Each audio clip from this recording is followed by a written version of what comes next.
자, 이제 시간이 되었습니다. 우리 성도님들 자리에 앉으시고 또 오늘도 우리 경건한 마음으로 우리 예배에 임해 주시기 바랍니다. 자, 이제 우리 다 같이 묵상기도 드림으로 오늘 예배를 하나님께 올려드립니다.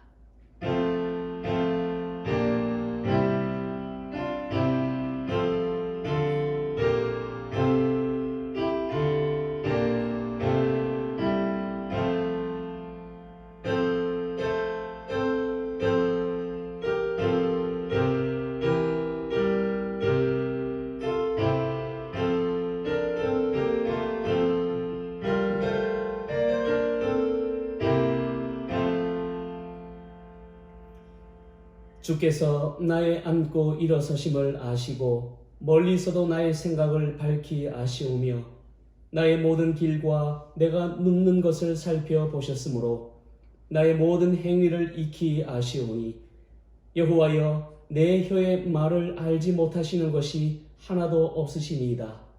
주께서 나의 앞뒤를 둘러싸시고 내게 안수하셨나이다. 이 지식이 내게 너무 기이하니 높아서 내가 능히 미치지 못하나이다. 아멘. 사랑과 은혜가 풍성하신 아버지 하나님, 오늘도 거룩한 주일을 맞이하여 사랑하는 주의 성도들 함께 한 마음으로 예배드릴 수 있도록 인도하심을 감사합니다. 오늘 이 시간 우리 성도들의 마음을 성령의 영으로 묶어주시고 오늘도 우리가 드리는 모든 예배 가운데서 오직 하나님의 이름만이 높임을 받는 복된 시간 될 수 있도록 인도하여 주시옵소서. 감사드리며 예수 그리스도의 이름으로 기도드립니다. 찬송가 26장 함께 부르시겠습니다.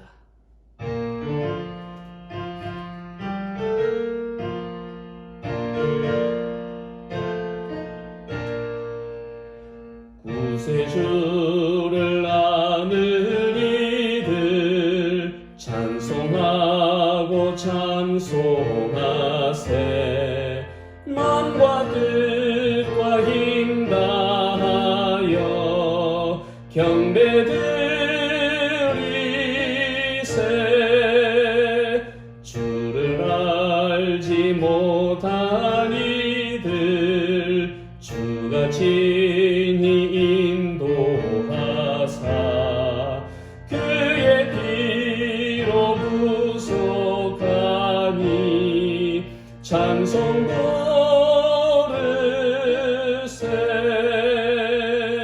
약한 사람 도움받아 시험 중에 참게 되니 모든 죄를 이길 힘은 믿음 뿐이라. 진리 되신 우리 주는 영원토록 변함없네. 성도들아 주를 믿어 길이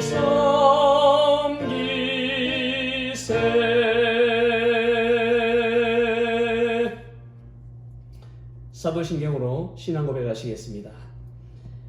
전능하사 천지를 만드신 하나님 아버지를 내가 믿사오며 그 외아들 우리 주 예수 그리스도를 믿사오니 이는 성령으로 잉태하사 동정녀 마리아에게 나시고 본디오 빌라도에게 고난을 받으사 십자가에 못 박혀 죽으시고 장사한 지 사흘 만에 죽은 자 가운데서 다시 살아나시며 하늘에 오르사 전능하신 하나님 우편에 앉아 계시다가 저리로서 산 자와 죽은 자를 심판하러 오시리라.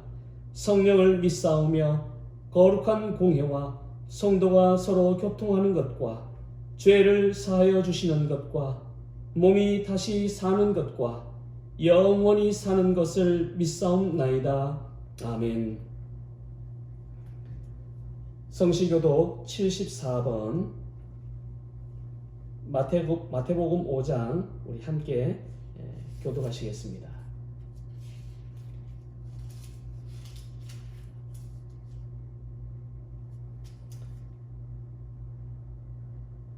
성시교독 74번 마태복음 5장입니다. 심령이 가난한 자는 복이 있나니 애통하는 자는 복이 있나니 온유한 자는 복이 있나니 의에 줄이고 목마른 자는 복이 있나니 긍휼히 여기는 자는 복이 있나니 마음이 청결한 자는 복이 있나니 화평하게 하는 자는 복이 있나니 의를 위하여 박해를 받은 자는 복이 있나니 나로 말미암아 너희를 욕하고 박해하고 거짓으로 너희를 거슬러 모든 악한 말을 할 때에는 너희에게 복이 있나니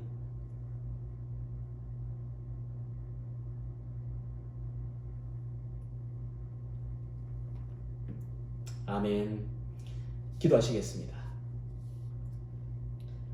사랑과 은혜가 풍성하신 아버지 하나님, 부족하고 연약한 저희들에게 창세전부터 선별하시고 택하셔서 거룩한 하나님의 백성으로 이 땅에 살게 하심을 감사드립니다.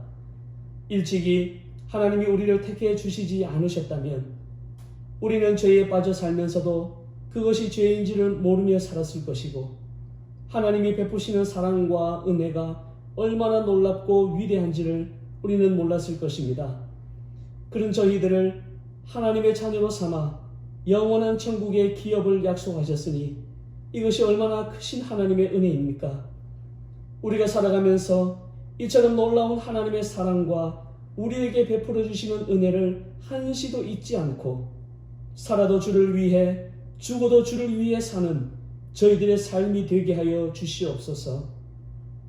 세상은 여전히 코로나 바이러스와 변이 바이러스로 인해 이 기나긴 바이러스와의 전쟁이 언제 끝날지도 알 수 없는 긴 터널 속에서 앞날에 대한 불안과 염려 그리고 공포가 삶을 너무나도 위축시키고 있는 가운데 있습니다. 그러나 그럼에도 불구하고 하나님의 자녀들에 대한 하나님의 선하신 사랑과 섭리는 여전히 변함이 없다는 것을 깨닫게 하셔서 이러한 불안정한 시기일수록 더욱더 확고하고 깨어있는 믿음으로 하나님의 약속의 말씀을 붙잡으며 믿음으로 사는 저희들이 되게 하여 주시옵소서. 그래서 우리의 믿음이 이런 때일수록 더욱더 진주처럼 빛나게 하셔서 이 땅의 빛과 소금의 역할을 잘 감당하는 저희들이 되게 하여 주시옵소서. 오늘 이 시간 주일을 맞이하여 저희들이 하나님의 말씀을 간절히 사모하는 마음으로 모였습니다. 이제 이 거룩하신 하나님의 말씀 앞에 저희들이 서는데 아버지 하나님 간절히 바라옵기는 우리들에게 두렵고 떨리는 마음과 낮고 겸손한 마음을 주셔서 오늘도 선포되는 말씀 속에서 하나님을 만나고 하나님의 음성을 들어 연약한 믿음이 강건하게 되고 메마른 영과 육이 활력과 생명으로 가득 차는 능력의 시간이 될 수 있도록 인도하여 주시옵소서. 감사드리며 예수 그리스도의 이름으로 기도드립니다. 자, 오늘 하나님께서 저희 교회에 주신 말씀은 사사기 18장 1절부터 6절 말씀입니다. 사사기서 18장 1절부터 6절 말씀. 자, 우리가 좀 길지만 우리 다 같이 한 목소리로 천천히 함께 봉독하시겠습니다. 그때에 이스라엘에 왕이 없었고 단 지파는 그때에 거주할 기업의 땅을 구하는 중이었으니 이는 그들이 이스라엘 지파 중에서 그때까지 기업을 분배받지 못하였음이라.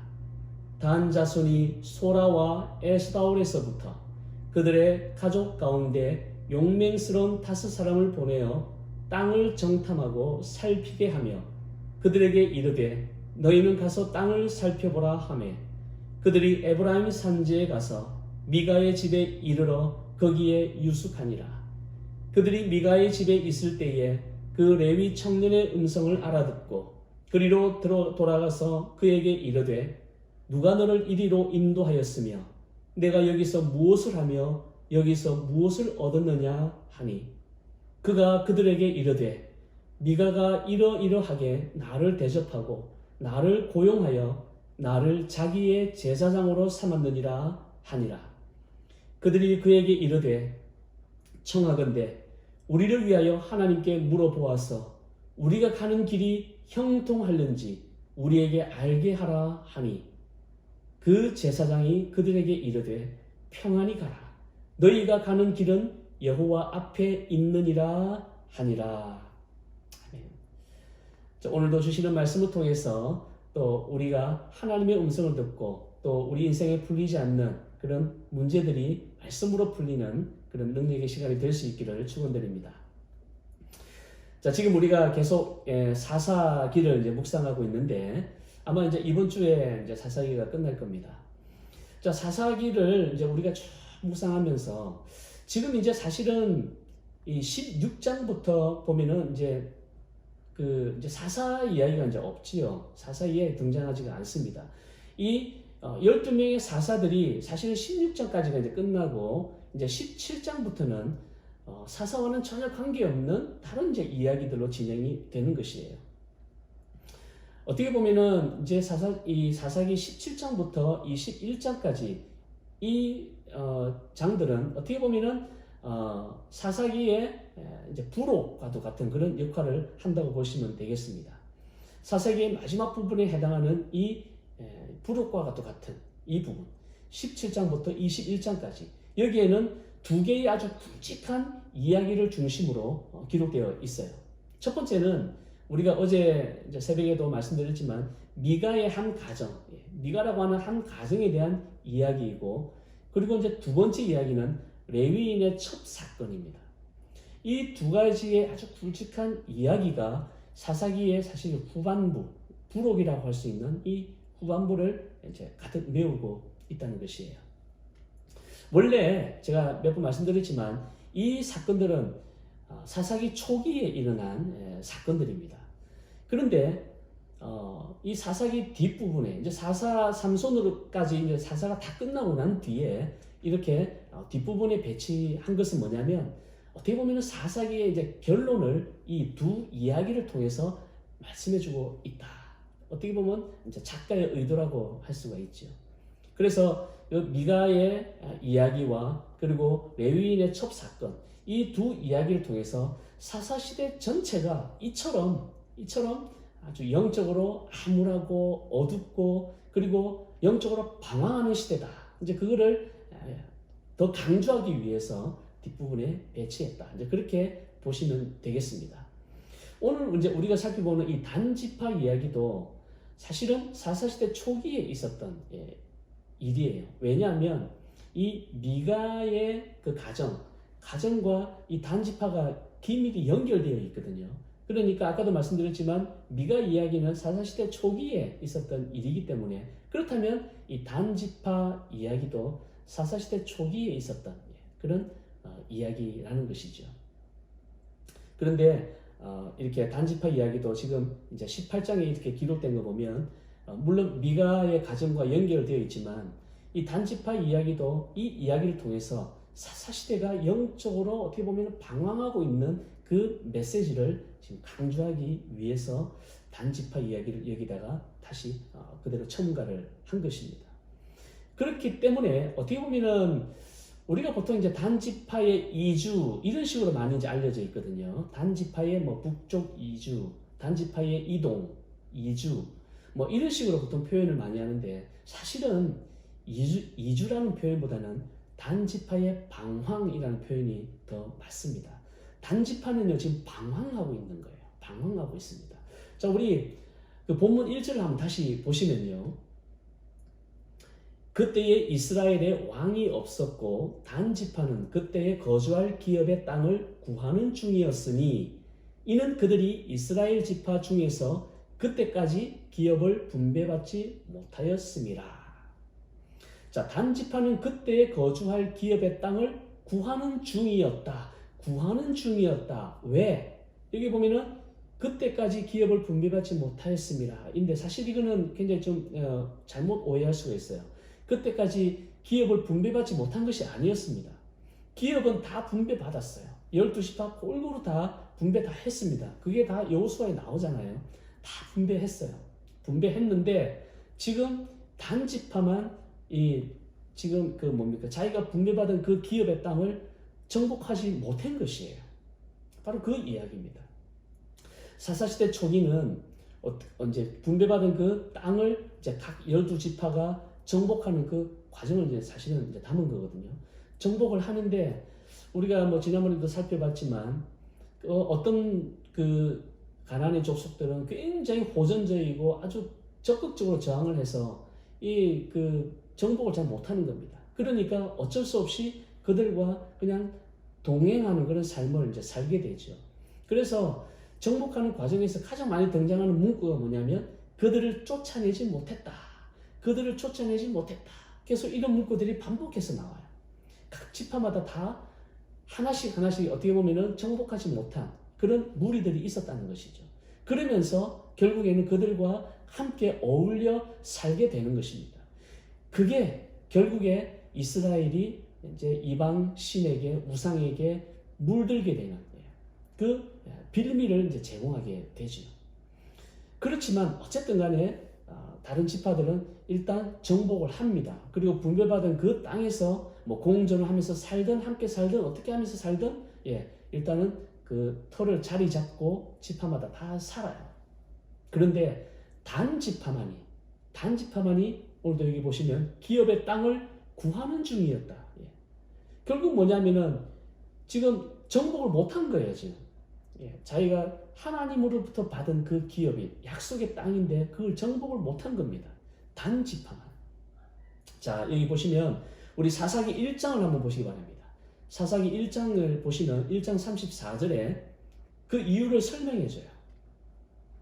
자, 아모리 족속이 단 자손을 산지로 몰아넣고 골짜기에 내려오기를 용납하지 아니하였으며. 자, 아모리 족속이 얼마나 아주 강하게 저항하고 막 그렇게 격렬하게 했는지 오히려 단 자손을 산지로 몰아넣었대요. 산지로. 그리고는 내려오지를 못하게 했다는 거예요. 지금 완전히 바뀌었죠. 그죠? 정복해야 할 그 땅을 정복하지를 못하고 오히려 산지로 쫓겨난 이 단지파의 모습. 사실 여호수아 시대까지만 하더라도 정말 얼마나 난공불락 같은 그런 뭐 여리고성이나 이런 것들 정말 하나님의 방법으로 하나님의 능력으로 다 이기잖아요. 다 이겼는데 왜 여호수아 시대 여호수아와 그 세대 사람들이 다 죽고 난 뒤부터는 정말 이런 하나님이 도우셔서 전쟁에서 승리한 그 기사가 없냐는 거예요. 왜 그런가? 바로 이들의 신앙이 벌써 타락했다는 것이에요. 하나님의 그 능력을 더 이상 믿지를 않고 의지하지를 않았다는 것을 지금 말해주고 있는 것입니다. 그래서 그들을 계속 쫓아내지는 못하는 거예요. 특히 단지파 같은 경우는 아예 그냥 완전히 주객이 바뀌어가지고 완전히 그들이 오히려 산지에서 내려오지 못할 정도로 그렇게 된 것이죠. 하나님의 방법으로 분명히 이길 수가 있는데 하나님만 의지하면 여리고성 같은 그런 여리고성 같은 그런 놀라운 일들이 계속해서 일어날 수 있는데 결국에 여호수아가 죽고 난 뒤부터는 하나님만을 전적으로 의지하는 그런 것들이 이제 사라졌다는 것을 지금 이것을 말해주는 것입니다. 단지파는 아모리 족속 때문에 결국 분배받은 땅을 받지를 못하고 정복하지 못하고 쫓겨나는 수모를 당하게 되지요. 그래서 결국 이제 다른 땅을 찾아야 했습니다. 여러분 단지파가 그러면은 굉장히 숫자가 적은가? 우리가 이렇게 생각할 수 있잖아요. 그렇지 않아요. 민수기에 보면은 물론 이제 뭐 시대 차이는 좀 나지만 민수기 시대 때 보면은 그 지파별로 이제 인구 조사를 하는 게 나오는데 여러분 단지파가 유다 지파 다음으로 많은 수를 가지고 있는 아주 큰 지파였습니다. 아마 제가 정확하게 기억할 수 없지만 유다 지파가 한 7만 명이 넘고요. 그 다음에 이 단 지파가 한 6만 4천 명 정도 이렇게 됩니다. 그 정도로 뭐 작은 지파들은 아예 뭐 3만 명 막 이렇거든요. 그런데 그런 지파들도 다 그래도 어떻게 땅을 다 정복하는데 단지파는 12지파 중에 두 번째로 많은 지파. 이 당시에는요, 숫자가 많다는 것은 곧 군사력을 말하는 거예요. 그렇다면은 단지파는 결코 약한 그런 지파는 아니라는 거예요.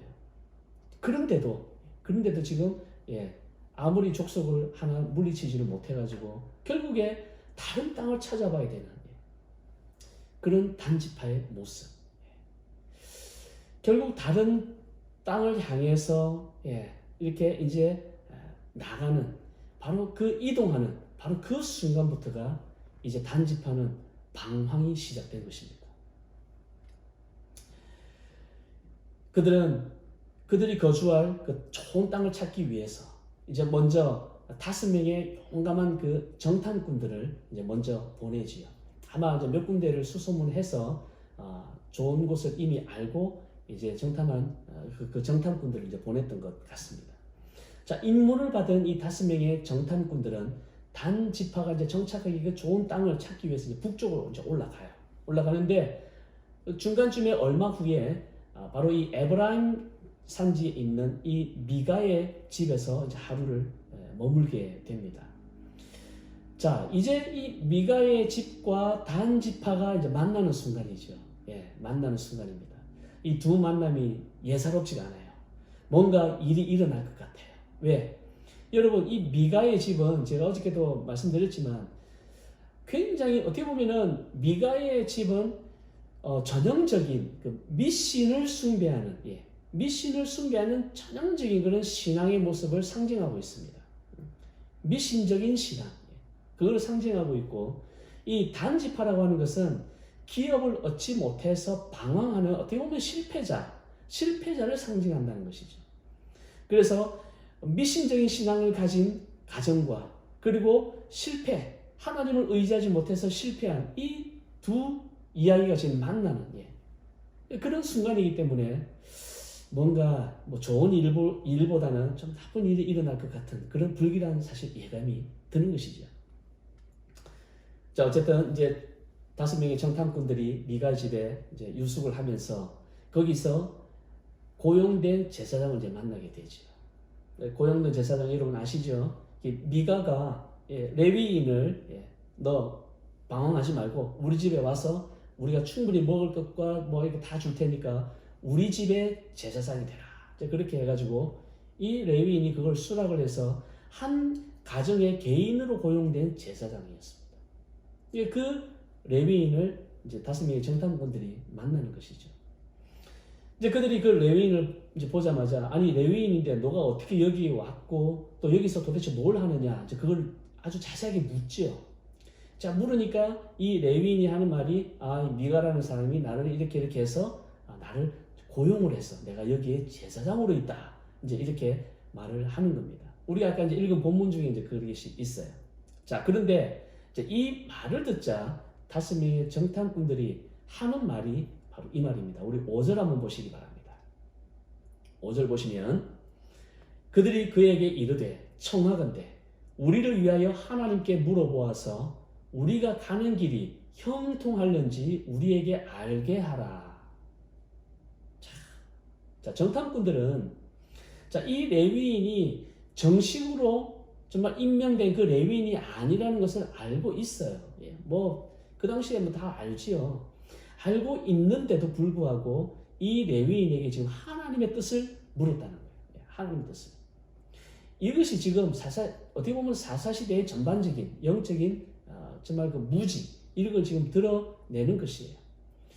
사실은 이 5명의 정탐꾼들은요 하나님의 뜻을 사실 물으려고 했었으면 진작부터 어디로 먼저 가야 됐으냐면은 그 성막이 있는 실로에 먼저 갔었어야 돼요. 실로가 이제 사실은 그 미가의 집에 가까이에 있거든요. 가까이 있는데 이 실로에 먼저 갔었어야 됩니다. 그런데 그 길을 가지 않은 거예요. 그 길을 가지 않고 지금 여기에 와서 제사장이라고 고용된 이 레위인을 만나니까 그제서야 이제 묻는 겁니다. 그러니까 아예 처음부터 하나님의 뜻을 물으려고 했지 않았다는 거예요. 그걸 알 수가 있지요. 성막이 아니 그 가까이 실로에 있는데 그 일을 가지 않고 여기 미가의 집에 와서 이 제사장에게 하나님의 뜻을 묻는다. 이게 바로 사사시대의 영적인 분위기를 지금 말해주는 것입니다. 사사시대에 사실 접어들면서 제가 뭐 지난 시간에도 이제 말씀을 드렸지만 이 이스라엘의 영적 분위기는 급속도로 땅에 떨어지고 그 이유가 바로 이 우상숭배였습니다.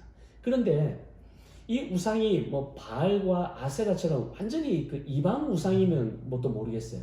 그런데 더 무서운 건 뭐냐면 이 기드온이나 지금 이 미가의 이 집에서 만든 사실 에봇과 같은 하나님과 비슷한 하나님의 이름으로 지금 한다고 하면서 만든 이런 에봇과 같은 이 신상, 이 우상, 이게 사실 더 무섭다는 거예요. 완전히 다르면은 뭐 다르다 할 수가 있죠. 그런데 비슷하게 만들어 놓고 그걸 하나님이라고 하는 바로 그것이 사실은 그렇게 하면서 죄가 죄인 줄을 모르는, 그게 더 심각하고 그게 더 무서운 것입니다.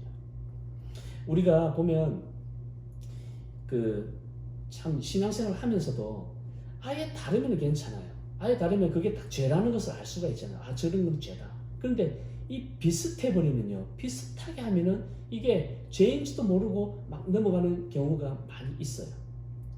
자, 이 지금 이 시대가 바로 그런 시대입니다.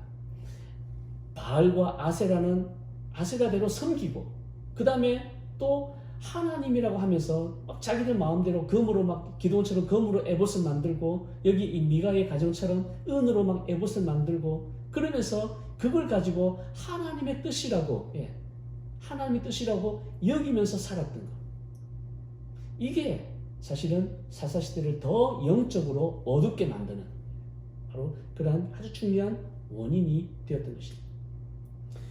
이 5명의 정탐꾼들은 실로에 먼저 가서 정말 거기 있는 성막, 거기에 하나님의 언약궤가 있는데 거기에서 하나님 뜻을 묻고, 그리고 정말 우리가 이동하는 것이 맞습니까? 우리가 지금 더 좋은 곳을 찾아야 될 것이 맞습니까? 이렇게 물었어야 돼요. 근데 그런 걸 묻지를 않았다는 거예요. 그러니까 이제 그들의, 어떻게 보면 그들의 방황의 시작이며 그들의 비극의 시작이 되는 것입니다. 미가의 집에 와보니 고용된 제사장도 있고 거기에 은으로 만든 더 화려한 에봇도 있고, 이러니까 더 그게 신뢰가 있어 보이는 것입니다. 그러니까 하나님의 뜻을 물었던 거예요. 하나님의 뜻을. 자, 그렇게 물으니까 레위인이 하는 말이, 자, 6절 한번 보실까요? 6절. 그 제사장이 그들에게 이르되 평안히 가라. 너희가 가는 길은 여호와 앞에 있느니라 하니라. 자, 이 레위인이 하는 말이 마치 제사장처럼, 진짜 제사장처럼 그렇게 지금 말을 하는 거예요. 진짜 제사장처럼. 평안히 가라. 너희가 가는 길은 여호와 앞에 있느니라. 아마 이 레위인은 그게 이제 에봇도 있고 이러니까, 원래 에봇이 제사장이 입는 옷의 일종이잖아요. 그 안에 이제 그 우림과 둠빔이 있어가지고, 제가 한번 그 그림 보여드린 거 기억나시죠? 거기에 이제 손을 넣어서 우림이 나오거나 둠빔이 나오면은 이제 그걸 가지고 하나님의 뜻을 정하는 것이거든요. 바로 그걸 담은 옷이 이 에봇입니다. 앞치마 같이 생긴 거 에봇이에요. 자, 그런데 이 레위인도 아마 그 은으로 만든 에봇 입지는 못하지만 아마 그것을 가지고 무슨 방법으로 분명히 했을 거예요. 그러나 그것은 하나님의 방법은 결코 아닙니다. 하나님의 방법은 결코 아니에요. 그런데 마치 하나님의 방법인 것처럼 그런 식으로 아마 하고 난 뒤에 그 다음에 그 5명의 정탐꾼들에게 평안히 가라. 내가 하나님의 뜻을 물어보니까 가도 된다. 이제 그렇게 이야기를 하는 겁니다. 어떻게 보면은 이 레위인은 하나님의 그 음성을 들었다기보다는 하나님이 보여주신 그 뜻, 그것을 정확하게 말했다기보다는 그저 이 5명의 정탐꾼들에게 듣기 좋은 말을 사실 한 거예요. 듣기 좋은 말. 너희들이 가는 그 길 가라. 평안히 가라. 하나님 분명히 지켜주실 것이다. 아주 그냥 이들이 듣기 좋은 말을 지금 한 거예요. 여러분, 바로 이것이 굉장히 무섭다는 겁니다. 이들의 그 대화를 보면 정말 겉을 옆에서 보면은 겉모습을 보면은 정말 신앙인처럼 보이죠. 우리가 가는 것이 정말 하나님의 뜻이 맞는지 한번 물어봐야 달라. 그리고 또 그 레위인은 또 뭐 어떻게 하고 난 뒤에 내가 기도해 보니까 가는 것이 하나님의 뜻입니다. 가세요. 평안히 가세요. 이런 식으로 이야기가 주고받는 것을 보면 이건 참 겉으로 보면 신앙인의 모습과 다를 바 없지요. 그러나 그게 아니었어요. 이들은 신앙인이 아닌 거룩한 정말 하나님의 말씀을 듣고 그리고 하나님의 그 뜻에 따라서 지금 말한 것이 전혀 아니라는 것이에요. 여러분 이단이 왜 무서운지 아세요? 이단이 불교나 아니면 다른 종교처럼 완전히 다르면 우리가 딱 아예 그냥 방어할 수가 있잖아요. 그죠? 방어할 수가 있습니다. 딱 방어하고 대처할 수가 있어요. 그런데 똑같이 하나님을 말하고 똑같이 예수님을 말하는데 뭔가 조금 다르게 말하는 거예요. 이게 분간하기가 쉽지 않다는 것입니다. 여호와 증인 같은 경우에 집에 다 방문해가지고 막 이게 말을 하면은 뭐 성경을 잘 어설프게 하면은 다 넘어가잖아요. 말을 대처를 잘 못하잖아요. 비슷비슷하게 말하면 이렇게 분간하기가 참 힘듭니다. 이단들이 그래요. 복음을 정확하게 말하지 않고 살짝 이렇게 변형시켜서 말하는 것. 그러니까 이제 이단이라고 하는 것이죠. 그렇지만은 여러분 아무리 비슷해도 10가지 중에 9가지가 비슷해도 한 가지가 다르면 그거는 완전히 다른 복음이라는 다른 복음. 절대로 같지가 않다는 것입니다. 아무리 하나님을 말하고 예수 그리스도를 말한다고 해도 가장 중요한 어떤 본질 그 하나만 달라도 그거는 완전히 다른 것이에요. 그래서 사도 바울도 보시면 갈라디아서 1장 7절 한번 보시면 이렇게 강조하고 있죠. 다른 복음은 없나니 다만 어떤 사람들이 너희를 교란하여 그리스도의 복음을 변하게 하려 함이라. 다른 복음은 없다는 것이에요. 다른 복음은 절대로 없습니다. 십자가의 죽음, 십자가의 고난, 죽음, 부활 이 셋 중에 어느 하나도 빠지면 안 되지요. 어느 하나도 빠지면 안 됩니다. 우리가 부활이 있으려면 예수님의 그 고난과 죽음이 있어야 되지요. 마찬가지로 정말 우리가 이게 신앙생활 하다 보면은 고통과 고난에 대해서는 말하지 않고 계속해서 성공과 번영에 대해서 말하는 그런 사람도 있어요. 이 잘못된 메시지라는 거예요. 성경에는 십자가의 고난과 십자가의 죽음과 부활이 동일하게 있습니다. 그 세 가지가 다 있어야 그게 온전한 복음이 되는 거예요. 그런데 십자가의 부활만 이야기한다든지 그리스도인의 성공만 이야기하고 그리스도인이 고난당하고 고통당할 수 있다는 것을 얘기를 안 한다면 그거는 잘못된 복음이죠. 진정한 복음은 그리스도인도 예수 그리스도를 위해서 또 복음을 위해서 고난당할 수 있다. 또 우리 그리스도인들도 어려움 당할 수 있다. 그런 것들도 정확하게 말을 해줘야 되지요. 그럼 모든 것들이 다 어우러져서 온전한 복음을 이루는 것입니다. 그냥 무조건 성공하면 복 받은 것이다. 이건 잘못된 복음이에요. 그냥 그 사람이 듣기 좋은 말. 그래서 사실 참 이게 우리가 참 부끄러운 모습이지만 많은 교회들이요.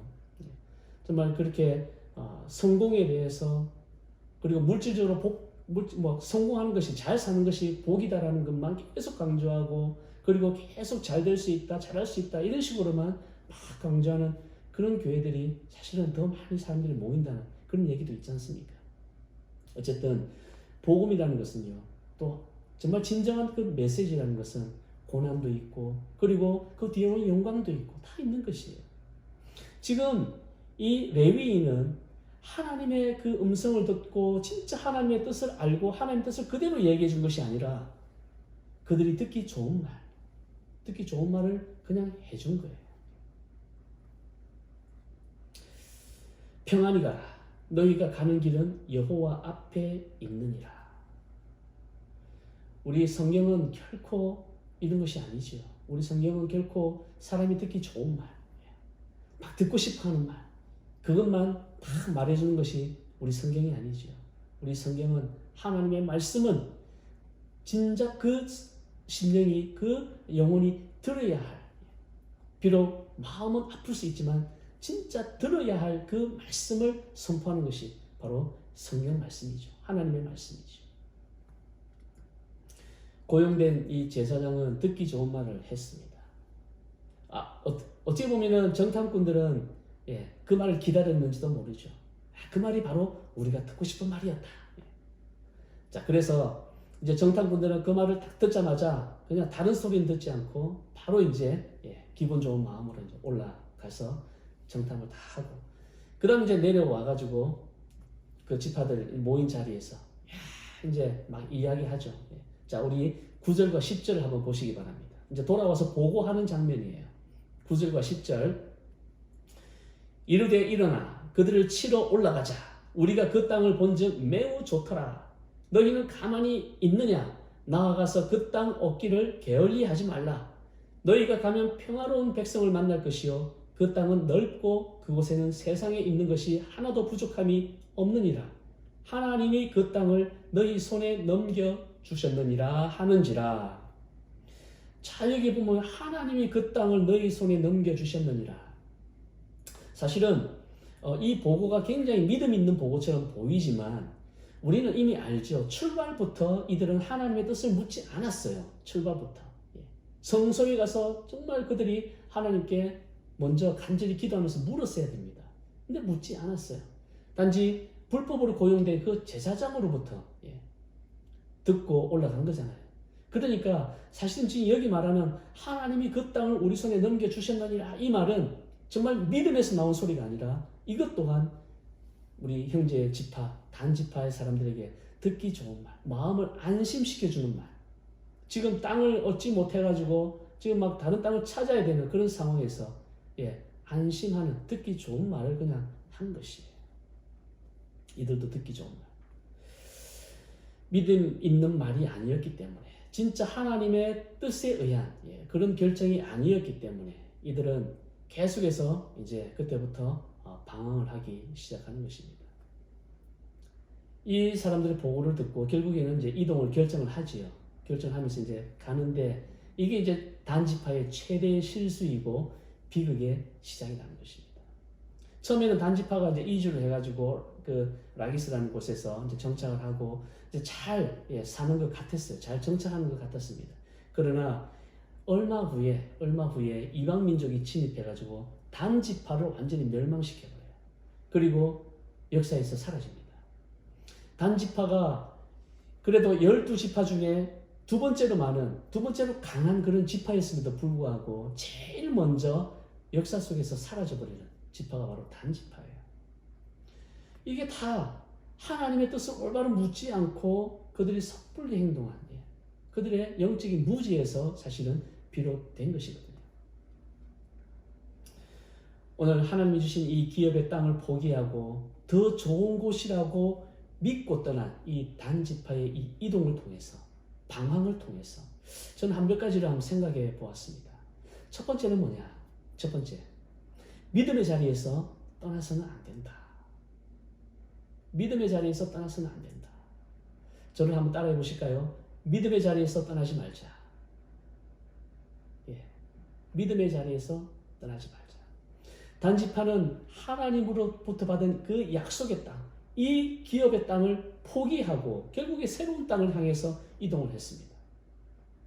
이것은 결코 하나님의 뜻이 아니었어요. 정말 그들이 하나님을 의지하고 우리가 하나님만 의지하면 아무리 난공불락도 우리는 승리할 수 있다, 정복할 수 있다. 그 하나님만 굳게 잡고 하나님을 의지하고 나갔더라면 뭐 하나님이 도와주시지 않았겠어요? 근데 하나님을 의지하지 않았기 때문에 그를 아예 마음도 없었어요. 그러니까 그들은 결국 아모리 족속 때문에 산지에서 오히려 도망가는 그런 신세, 그 땅을 포기해야 되는, 그렇게 전락하고 말지요. 저는 이런 모습을 보면서 우리 또한 약속의 기업을 받은 우리도 정말 악한 세력과 싸우는 어떻게 보면 영적인 군사들입니다. 영적인 군사들. 우리가 받은 약속의 땅이 어디예요? 바로 우리 삶의 현장이죠. 우리가 각자 사는 그 삶의 현장이 바로 하나님께서 이것은 너희에게 준 약속의 기업이다 주신 땅입니다. 그렇다면 우리는 우리가 살고 있는 이 삶의 현장, 이거를 하나님이 주신 기업으로 알고 우리가 어떻게 해야 되냐? 정말 하나님만 의지하고 우리 삶에 매일매일 일어나는 그런 영적 전쟁, 이거를 우리가 정말 믿음으로 승리하면서 우리가 살아야 된다는 것이에요. 그렇게 하지 못하면 우리는 계속해서 산지로 쫓겨나서 그 영적으로 방황하는 그런 삶을 사는 그 모습으로 우리가 살 수밖에 없다는 것입니다. 우리가 이것을 잊지 말아야 돼요. 우리의 기업은, 지금 이 땅에서의 기업은 우리 삶의 현장입니다. 우리의 삶의 현장이라면 우리는 우리의 삶의 현장을 믿음으로 살아야 된다는 거예요. 믿음으로. 그것이 하나님이 우리에게 이 땅에 살아야 되는 그런 우리의 어떻게 보면 사명이고 모습이라고 할 수가 있지요. 그렇다면 우리는 한 가지입니다. 하나님을 의지해야 된다는 거예요. 하나님. 약속의 말씀을 굳게 믿고 우리가 정말 우리의 삶에 얼마나 그 아모리 족속과도 같은 그런 불안과 염려와 이런 것들이 얼마나 많아요. 또 우리의 어떤 탐욕으로 인한 것 때문에 생기는 것, 이런 것들을 우리가 정말 하나님을 의지해서 이겨내지 않으면 우리는 그것들에 계속 밀리게 되어 있습니다. 그러면 계속 우리는 산지로 가서 거지처럼 살아야 된다는 것이. 같은 땅에 살면서도 어떤 사람들은 정말 믿음으로 승리하면서 사는데 왜 어떤 사람들은 그렇지 못한 삶을 살고 있느냐? 우리는 단지파와 같은 그런 우리에게 받은 이 약속의 기업의 땅을 믿음으로 취하고 믿음으로 나아가는 그런 삶을 살아야 된다. 단지파와 같은 그런 삶을 살아서는 안 된다. 그거를 우리가 오늘 이 단지파의 모습을 통해서 바로 깨달아야 된다 하는 것입니다. 두 번째 생각해 볼 것은 뭐냐면 인생의 중요한 문제는 반드시 하나님께 물어야 된다. 인생의 중요한 문제는 누구에게 물어야 된다? 하나님에게만 물어야 된다. 하나님에게. 단지파는 미가의 이 고용된 제사장에게 그들의 가장 그 중요한 문제, 단지파가 이동하는 것이 얼마나 중요한 문제, 그렇게 중요한 문제를 이 불법으로 고용된 이 레위인에게 물었다는 거예요. 잘못된 것이요. 잘못된 것입니다. 그런데 우리가 잘못된 줄 알면서도 실제 우리 삶에서도 이러한 일들이 참 많이 일어나요. 이러한 일들이. 우리가 정말 하나님께 물어야 되는데 자꾸 사람의 말에 귀를 기울이고 어떤 다른 것들을 가지고 저것이 우리의 삶을 결정해 주지 않을까. 이런 식으로 하면서 우리는 하나님보다도 다른 것들을 의지하면서 자꾸 나가는 전형적인 비신앙적인 모습이지요. 우리가 정말 힘들고 어려울 때 아니면은 그렇지 않을 때라도 우리는 늘 우리의 앞길을 정말 한 발자국 한 발자국을 우리는 하나님께 물으면서 우리는 가야 된다는 것. 그걸 우리는 잊지 말아야 됩니다. 근데 자꾸 이제 우리가 잊어버리죠. 자꾸 잊어버리죠. 그러니까 자꾸 이제 그리스도인이라고 하면서도 여러분 심지어 우리는 지금 미국에 사니까 그런 경우가 좀 덜 할 수도 있는데 한국 같은 경우는요. 제가 한국이라고 해서 좀 이렇게 또 비하하는 건 절대로 아닌데 그런 경우도 제가 예전에 많이 봤기 때문에 그렇습니다. 심지어 그 점쟁이 집에 여러분 우리 사실 기독교인들이 많이 간다는 거 아세요? 요즘은 좀 세상이 바뀌어서 얼마나 그런지 모르지만은 제가 한참 제 대학 시절이나 이럴 때 보면은 참 그 점쟁이들 점집에 몰래 많이 갑니다. 몰래 많이 가요. 실제로 이제 어떤 점쟁이가 이런 말도 했지요. 그 자기 고객 중에 90%가 크리스찬이라고 그런 말을 제가 들었던 적이 있습니다. 자기 고객 중에 90%가 크리스찬이라고 해요. 심지어 어떤 목사님까지 와가지고 내가 나중에 은퇴하고 어디 선교지를 가려고 하는데 그 선교지가 정말 가야 되는지 안 가야 되는지 점점 쳐달라고. 참 이게 정말 진짜 그런지 안 그런지 의심할 정도로 참 그랬는데 그 정도로 정말 확실한 것은 뭐냐면 내가 하나님을 믿는다고 하면서도 점장이의 그런 점을 더 믿고 거기에 더 의지하는 그런 크리스찬들이 많다는 것이에요. 우리가 이런 비신앙적인 모습, 결국 이거는 하나님에 대한 또 하나님의 말씀에 대한 확신이 없기 때문에 일어나는 것이죠. 하나님의 말씀에 대한 그 확신만 흔들리지 않으면 우리가 다른 걸 의지할 이유가 없잖아요. 중요한 건 하나님의 말씀의 그 파운데이션. 이게 아주 견고하고 확실하지 않기 때문에 자꾸 다른 쪽에 귀를 기울이고 다른 곳으로 자꾸 눈을 돌린다는 것입니다. 우리는 우리의 길, 우리의 인생의 길, 우리의 중요한 문제, 사실은 아주 사소한 문제부터 우리는 하나님께 묻고 하나님으로부터 답을 얻으려는 그런 것들을 계속 해야 돼요. 계속 해야 됩니다. 왜? 하나님은 살아계시고 하나님은 실제로 우리의 가장 사소한 문제부터 가장 큰 문제까지 알고 계시는 분이시기 때문에 그렇습니다. 그 하나님을 정말 믿는다면 우리의 모든 문제에 있어서 우리는 하나님께만 묻고 하나님의 그 뜻대로 우리는 살려고 노력해야 된다는 것이에요. 우리가 이것을 잊어서는 안 될 것입니다. 자, 우리 또 세 번째로 우리가 또 살펴볼 것은 내 삶의 진정한 왕은 하나님이라는 사실을 고백해야 된다. 내 삶의 진정한 왕은 하나님이라는 사실. 하나님이라는 사실. 우리가 이제 본문 1절 한번 다시 한번 보시면 1절 앞부분에 그때의 이스라엘에 왕이 없었고 라고 했지요. 왕이 없었고. 자, 이 말은 사사기에서 어떻게 보면 계속적으로 반복하는 말씀이고 그리고 또 사사기 전체의 사실 주제입니다. 왕이 없었기 때문에 자기 생각에 옳은 대로 내가 생각할 때 이게 바르다라는 그것대로 그냥 행동하는 것입니다. 물론 여기 이제 왕이 없었다. 이 왕은 1차적으로는 어떤 인간 제도로서의 그런 이제 왕인데 여기서 말하는 실제적인 의미는 뭐냐면 진정한 왕 대신 하나님을 의미하는 것입니다. 하나님. 그러니까 진짜 하나님을 정말 나의 왕으로 섬기고 있느냐?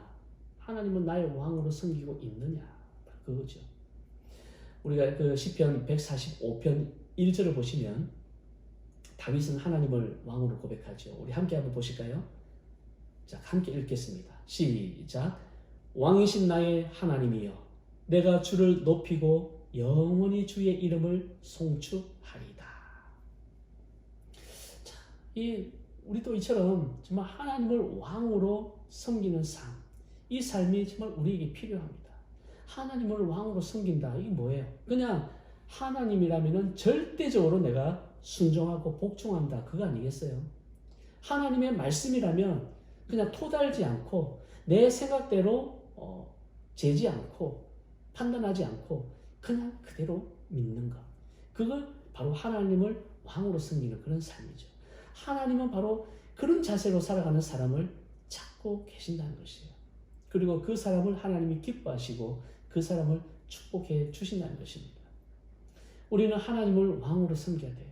그런데 그 왕으로 섬겨야 될 그 하나님 자리에 우리는 우리의 물질을 올려놓든지 아니면 우리가 의지하는 뭐 다른 것을 올려놓고 다른 것을 우리가 왕으로 삼으면서 사는 그런 우리의 모습들이 참 많지 않습니까? 우리는 이 단지파의 이런 모습들을 보면서 정말 내가 하나님을 진정으로 왕으로 섬기고 있는가? 우리 삶을 한번 진지하게 돌아볼 필요가 있습니다. 그래서 우리는 어떻게든 정말 이 단지파의 그런 삶을 따라가서는 안 된다는 것이에요. 단지파의 이 모습을 우리는 따라가서는 안 된다는 것입니다. 저 세 가지를 여러분 꼭 기억하시기 바랍니다. 첫 번째는 뭐였죠? 믿음의 자리에서 떠나지 말라. 믿음의 자리에서 떠나지 말라. 그리고 두 번째는 인생의 중요한 문제는 반드시 하나님께 물어야 된다. 하나님께 물어야 된다. 그 다음에 세 번째는 뭐예요? 내 삶의 진정한 왕은 하나님이시다. 이런 삶을 우리가 살 수만 있다면 정말 하나님은 진짜 우리의 왕이 되어 주셔서 우리를 지켜주시고, 그죠? 우리를 지켜주시고 또 우리가 궁핍할 때에 우리의 필요도 채워주시고 또 우리가 정말 힘을 잃었을 때에 우리를 대신해서 싸워주시는 그런 진정한 왕으로서의 정말 하나님을 우리는 경험하게 될 것입니다. 우리가 자꾸 이제 다른 데로 기웃거리고 그리고 자꾸 다른 것을 찾으려고 하고 정말 그럴 때 우리의 삶을 한번 돌아볼 수 있는 그런 믿음이 우리에게는 필요합니다. 저는 욥의 이 말이 계속 잊혀지지가 않아요. 욥기 한번 5장 8절 보시기 바랍니다. 욥기 5장 8절. 욥기 5장 8절 우리 함께 읽겠습니다. 시작. 나라면 하나님을 찾겠고 내 일을 하나님께 의탁하리라. 참, 당대의 의인 욥이 나라면 하나님을 찾겠고 내 일을 하나님께 의탁하리라. 다른 것은 다 의지하지 않겠다는 것이에요. 다른 것은 의지하지 않고 나라면 다른 것을 찾지 않고 하나님을 찾고 그리고 하나님께만 묻겠다. 하나님께 모든 것을 맡기겠다. 이게 욥의 고백이에요. 고백. 우리도 이런 욥의 고백처럼 우리 마음이 조금 흔들리고 막 이럴 때에 나는 하나님만 찾고 그리고 하나님께 내 모든 것을 의탁하겠다. 이렇게 고백할 수 있다면 우리 하나님 정말 기뻐하지 않으실까요? 자, 오늘 저는 이 단지파의 이 비극을 피하기 위해서 우리 모두는 단지파를 따라가서는 안 된다. 한번 그렇게 생각을 해봤습니다. 단지파가 믿음의 자리를 떠났다면 우리는 믿음의 자리를 지킵시다. 단지파가 하나님보다 사람의 소리에 더 귀를 기울였다면 우리는 사람의 소리보다 다른 어떤 것보다 하나님의 소리에 귀를 기울입시다. 그리고 단지파가 하나님을 왕으로 모시는데 실패했다면 우리는 하나님을 왕으로 모시는데 한번 성공해 봅시다.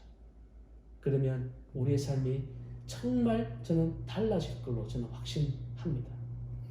단지파의 비극이 우리의 삶이 되풀이되지 않도록 철저하게 우리가 하나님만을 섬기고 하나님의 말씀에 순종하여서 우리의 삶의 현장에 믿음으로 승리하시는 저와 여러분이 다 되시기를 주님의 이름으로 축원드립니다. 함께 기도하시겠습니다. 사랑과 은혜가 풍성하신 아버지 하나님, 오늘 단지파를 통해 하나님이 주신 말씀을 한번 묵상해 보았습니다. 우리도 과연 단지파처럼 믿음의 자리에서 떠나 더 좋은 것과 더 나은 것을 기웃거리면서 영적으로 방황하며 살고 있지는 않은지, 또한 하나님의 소리보다 내 마음이 기분에 좋고 듣기에 좋은 말만 하는 사람의 소리를 따라 살고 있지는 않은지, 그리고 하나님이 아닌 다른 무엇을 나의 왕으로 섬기면서 살고 있지는 않은지 우리의 삶을 돌아보면서 이 모든 것은 하나님의 말씀을 제대로 알지 못하는 영적 무지에서 비롯된 것임을 바로 깨달아 하나님과 하나님의 말씀 위에 굳건하게 서서 흔들리지 않는 믿음을 가질 수 있도록 저희들을 인도하여 주시옵소서. 그래서 우리에게 주어진 기업인 이 삶의 현장에서 하나님을 나의 왕으로, 예수 그리스도를 나의 주인으로 섬기며 믿음으로 승리하는 삶을 살 수 있도록 인도하여 주시옵소서. 감사드리며 예수 그리스도의 이름으로 기도드립니다. 자, 이제 우리 찬송가 94장 부르시면서 준비하신 예물 하나님께 봉헌하시겠습니다.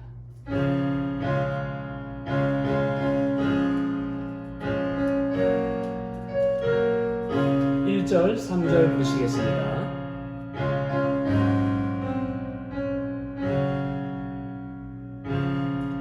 주 예수보다 더 귀한 것은 없네. 이 세상 무기와 바꿀 수 없네. 영축은 내 대신 돌아가신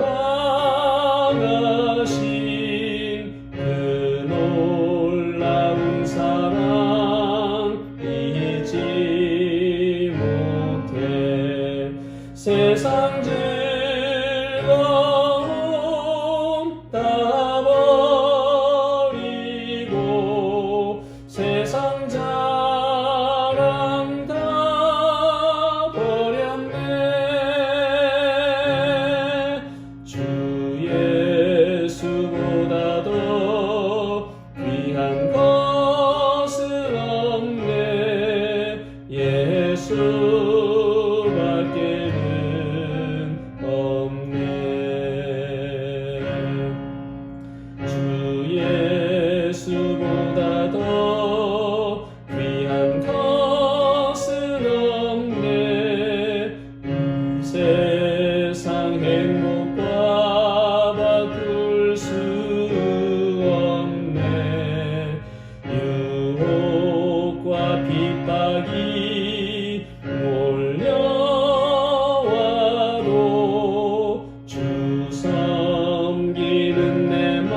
하나님, 지난 한 주간도 저희들을 지켜주시고 인도하신 하나님의 크신 은혜에 감사하여 저희들의 물질의 일부를 구별하여 드립니다.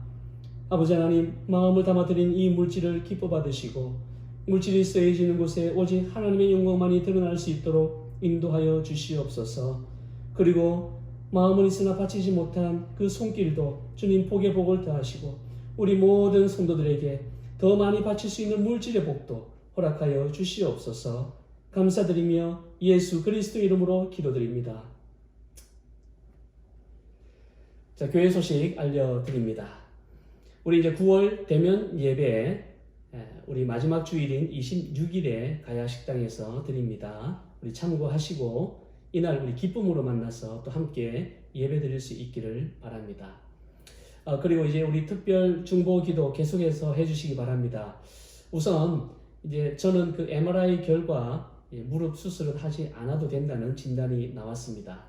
가장 염려가 된 부분이 이제 무릎 안쪽이 이제 찢어지거나 뭔가 이제 손상된 것이었는데 다행히 이제 그것은 아무 이상이 없고 단지 이제 염증이 계속 있고 그것 때문에 이제 통증을 유발하기 때문에 계속적인 이제 치료는 하기로 했습니다. 아무튼 수술하지 않은 것은 다행이고요. 저를 위해서 기도해 주신 모든 분들께 감사를 드립니다. 우리 또한 양인환 집사님을 위해서 계속해서 기도해 주시기 바랍니다. 아직 병원에 계신데 우리 지난번에 이제 다치신 곳은 이제 조금씩 회복되고 있습니다. 단 그 헤모글로빈 수치가 낮아서 이제 그 부분에 대한 좀 더 정확한 이제 검사가 필요한 것 같습니다. 아무쪼록 병원에 계시는 동안 조금이라도 이상 있는 곳이 이제 다 치료받고 또 온전히 회복되셔서 건강하게 퇴원하실 수 있도록 우리 특별히 양인환 집사님을 위해서 기도해 주시기 바랍니다. 또 아울러 우리 성도님들의 건강 여러분 꼭 계속해서 기도해 주시고 특별히 우리 개인적인 사정으로 인해서 말할 수 없는 그 고통 가운데 있는 가정을 위해서 여러분 기도해 주시기 바랍니다. 우리 성령께서 주시는 위로와 힘으로 잘 이겨낼 수 있도록 기도해 주시고 우리 성도님들 가정마다 좀 악한 영이 틈타지 못하도록 하나님께서 지켜주시고 또 그래서 믿음으로 승리할 수 있도록 우리 서로를 위해서 특별히 중보기도 많이 해주시기 바랍니다. 자, 이제 우리 마지막 찬양 부르시고 우리 축도로 예배 마치겠습니다.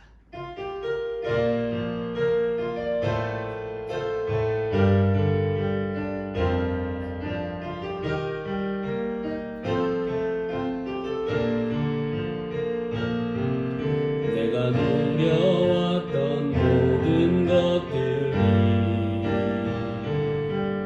내가 지나왔던 모든 시간이 내가 걸어왔던 모든 순간이 당연한 것 아니라 은혜였소. 아침 해가 뜨고 저녁에 노을 봄의 꽃향기와 가을의 열매 변하는 계절의 모든 순간이 당연한 것 아니라 은혜였소. 모든 것이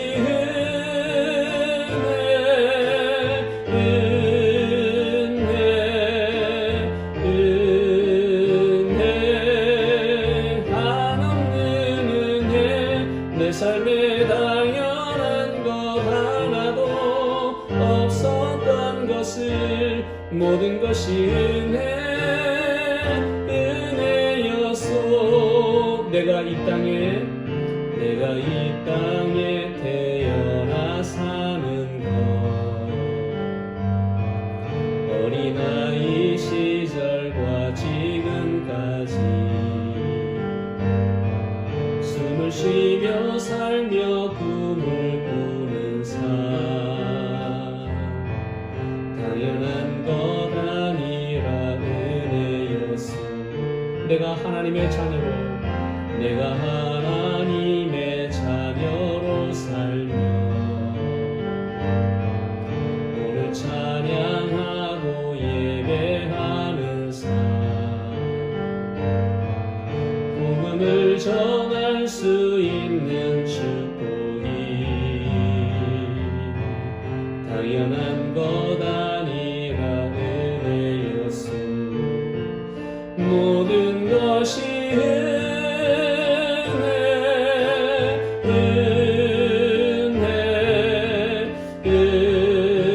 은혜 한없는 은혜. 내 삶에 당연한 것 하나도 없었던 것을 모든 것이 은혜였소. 모든 것이 은혜. 모든 것이 은혜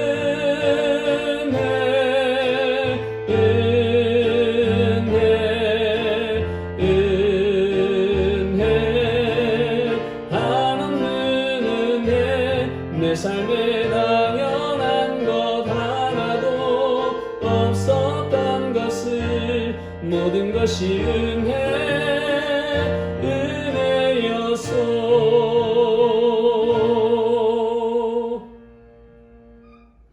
이제는 우리 주 예수 그리스도의 은혜와 하나님의 크신 사랑과 성령님의 감화와 감동 교통하심이 믿음의 자리에서 떠나지 않고 사람의 소리가 아닌 하나님의 소리에 귀를 기울이며 오직 하나님만을 왕으로 삼아 삶의 현장에서 믿음으로 승리하기를 소망하는 모든 심령과 가정과 그리고 우리 은혜교회 위에 이제부터 영원까지 함께 하시기를 간절히 축원드리옵나이다. 아멘.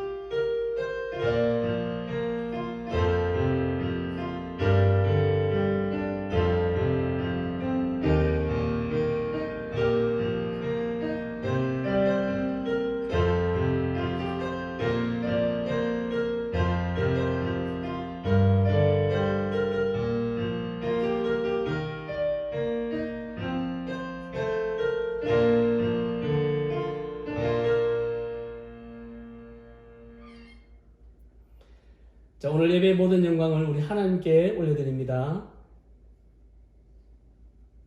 자, 여러분 수고 많으셨고 한 주간도 우리 말씀과 기도로 우리 승리합시다.